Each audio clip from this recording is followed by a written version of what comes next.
Hello there, Michael here, also known as Solbrick, and I'm up here in my attic where I keep my classic Lego town layout. In today's video we will be adding 3 more classic Lego sets, so make sure to like, subscribe and comment.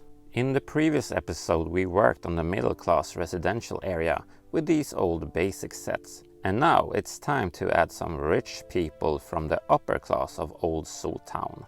For that purpose we have these 3 empty lots. The first set that will be going in is set 725 basic building set from 1990. This one is from my childhood collection. I got it when I was 9 years old. The bulk pieces in my collection previous to this set was mostly red bricks from set 6382 fire station from 1981. So when I got this set there was an explosion of white in my inventory. Almost like when Let's take a closer look at some details.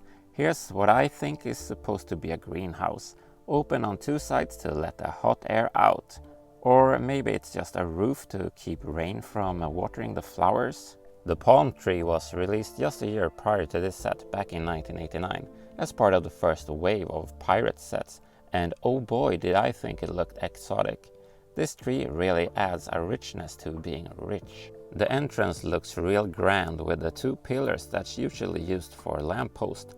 Love the large windows. The balcony is very spacious, so that the marriage wealthy couple don't have to interact with each other. The parrot was also released the year before. The print on the parasol is simple but effective. The door on the top floor is kinda hard to open, but you can open the door on the bottom floor a bit easier. The reason for the door situation is that the top floor has its backside all covered up.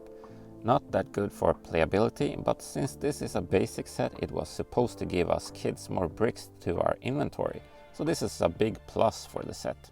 I do love that top tower, maybe that's an attic for a vintage Lego town also. There are 2 pieces missing for my copy of this set, and those are a water tap and a red cabinet door. They're probably in a muck somewhere. I guess this bottom floor is supposed to be some sort of a kitchen. Not much of an interior for that, but I guess rich people don't cook their own food. More on that later in the video. The angled corners of this building looks really sharp. Time to pop it in its place. It really blends well with the great grayness of the classic road plates, which are the only good road plates Lego has ever produced. Compared to the other houses, this one sure is a looker. I've also made sure that the lady in the yellow house still has access to the road.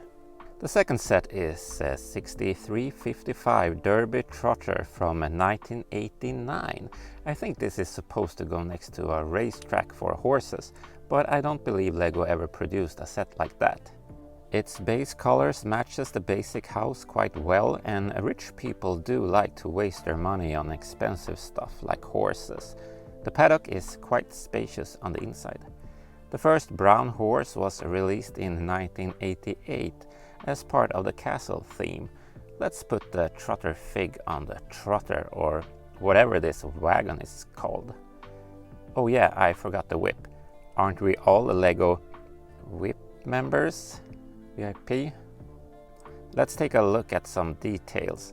On the side we find a saddle, a broom and a shovel to take care of the horse poo. Lovely. The blue barn doors are some of my favorite pieces ever made by Lego. And yes, they do open. That's a play feature. Nice grass area for the horse to graze and poo. Inside the paddock there's a clever use of the bucket piece as a watered trog. Let's pop the Derby Trotter in its place. And don't forget the horse. That sure looks fancy-pancy smancy, and the fact that the set has a grey and a green base plate helps this area to transition over to the next set, which is set 6376 Breezeway Cafe from 1990. A bit of a confusing name since the sticker says Ristorante, so it's clearly a Spanish restaurant. This set also sports a palm tree, and this restaurant is also of course owned by the rich married couple in the basic house, and this is where they eat since they don't have a proper kitchen. They're using the same sloped glass piece as in the basic set, but with stickers for the entrance. And then there's the larger super cool version for the top floor. Shit, man, that just looks so dang freaking cool, motherfucker, and really adds height to the building. I've changed some of the heads for the minifigs, but they're dressed as they are supposed to be. Let's look at some details. I like the area with the leaf canopy for shade, so romantic. A bit strange that the entrance doesn't have a door, but I mean it's open to the kitchen, so a bit pointless, I guess. The backside is also open for easy access. The lobby has that flower pot, and then the kitchen is barely more detailed than the one in the basic set. Man, I really wish they had put more of a design effort here. Nice grill though. We can move the Jeff into here since everyone needs to work. Time to pop this into its place. As you can see, that's a great transition from one green base plate to another. Just look at it, so smart. I was a bit worried about how to solve this color issue before, but now my anxiety levels are down to only 99%. We're going to be adding some bonus cars in front of the Ristorante. Here's set 6530 Sport Coupe from 1990, and this is also from my childhood collection. The beginning of the 90s seemed so modern to me at the time, and this spaceship-looking car was not an exception. I've also put together a red version. It's a custom one, but fairly easy to make, and lots of people have been doing these for many years. And just for fun, I've made a police version as well. Whoop whoop! It's the sound of the police, and I'm looking at your rear. I totally need to work on a parking space here in a future video, so like and subscribe. Speaking of likes, I like how this whole row basically, literally belongs to just two rich people. But hey, these jet setters adds that extra swag to Old Soul Town. No one likes poor people. Speaking of poor people, this is kind of expensive and I really want to be adding more stuff to this side here. So if you want to support the channel, you can do so via the thanks button that's somewhere here or here or here.